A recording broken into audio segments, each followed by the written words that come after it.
Summer शेष है, नहीं पाप का भागी केवल व्याध। जो तटस्थ है, समय लिखेगा उनके भी अपराध। जय हिंद, वंदे मातरम। साथियों, मूवीज तो हम सब देखते हैं। हम सब मूवीज के दीवाने हैं, शौकीन हैं और बचपन से देखते हुए आ रहे हैं। और चाहे वो अब की जनरेशन हो या हमारे समय की या उससे पहले समय की, सबको मूवीज पसंद है, चलचित्र पसंद है, सिनेमा पसंद है। पर साथियों, मेरा एक सवाल है, ऐसी कितनी मूवीज हैं जो सच दिखाने की कोशिश करती हैं, दबे हुए सच को दिखाने की कोशिश करती हैं, काले सच को दिखाने की कोशिश करती हैं, वास्तविक इतिहास को दिखाने की कोशिश करती हैं, वास्तविक इतिहास की झलक दिखाने की कोशिश करती हैं, जो आपको एजुकेट करने का काम भी करती हैं और एंटरटेन करने का काम भी करती हैं। ऐसी कितनी मूवीज हैं? बहुत कम हैं, लेकिन हैं। ऐसी ही मूवीज की लिस्ट मैं आप सबके लिए लेके आया हूं।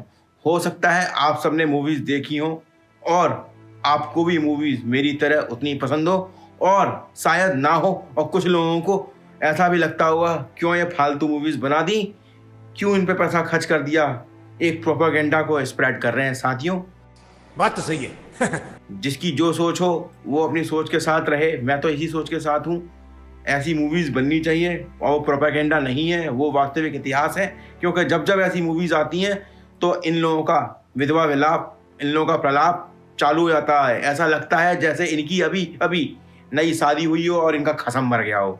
क्या बोला तूने? साथियों, इस लिस्ट में सबसे पहली मूवी है बुद्धा इन अ ट्रैफिक जाम, जो 2014 में 2014 में आई थी, जिसे विवेक रंजन अग्निहोत्री जी ने बनाया था। ये मूवी नक्सल्स के ऊपर, नक्सल के कंसेप्ट को बहुत अच्छी तरीके से डिस्क्राइब करती है और उसको रूट्स तक समझाने की कोशिश करती है कि आखिर कैसे ये पूरा नेक्सस चलता है। सिर्फ जंगल में रहने वाले लोग, बंदूक से हत्या करने वाले लोग, जिनको हम बंदूक लेकर देखते हैं, वो लोग नेक्सस नहीं है। इसके पीछे एक बहुत बड़ा नेक्सस है, बहुत बड़ा षड्यंत्र चल रहा है, बहुत बड़ी कॉन्स्पिरेसी चल रही है। उस सबको ये पब्लिक डोमेन में लाने की कोशिश करती है ये मूवी, उन सबको एक्सपोज करने का काम करती है। इसीलिए इस मूवी का विरोध भी किया गया और विवेक रंजन अग्निहोत्री जी को बहुत दिक्कतों का सामना करना पड़ा। पर मैं सलाम करता हूं उनकी निर्भयता को, उनकी निडरता को और उनकी निर्भीकता को कि उन्होंने इतने बोल्ड सब्जेक्ट को दिखाने की कोशिश करी और अपने कैरियर को भी दांव पे लगाया।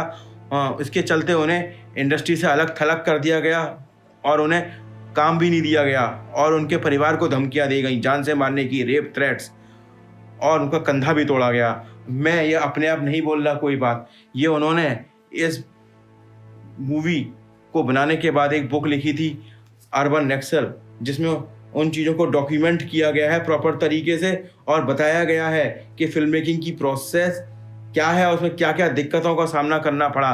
तो अगर आप एक फिल्म मेकिंग के स्टूडेंट हैं और आप भी इस तरह की कुछ बोल्ड मूवीज़ बनाना चाहते हैं, तो आपको ये बहुत बड़ी सच्चाई बताने की कोशिश करेगी कि सच दिखाने की, सच बताने की कितनी बड़ी कीमत चुकानी पड़ती है। साथियों, तो अगर आप ये बुक लेना चाहते हैं तो परचेस कर सकते हैं अमेज़ॉन वगैरह से, फ्लिपकार्ट से। अर्बन नक्सल के नाम से ये बुक है और बहुत ही बोल्ड तरीके से इसमें सच्चाई को लिखा गया है, बताया गया है। साथियों,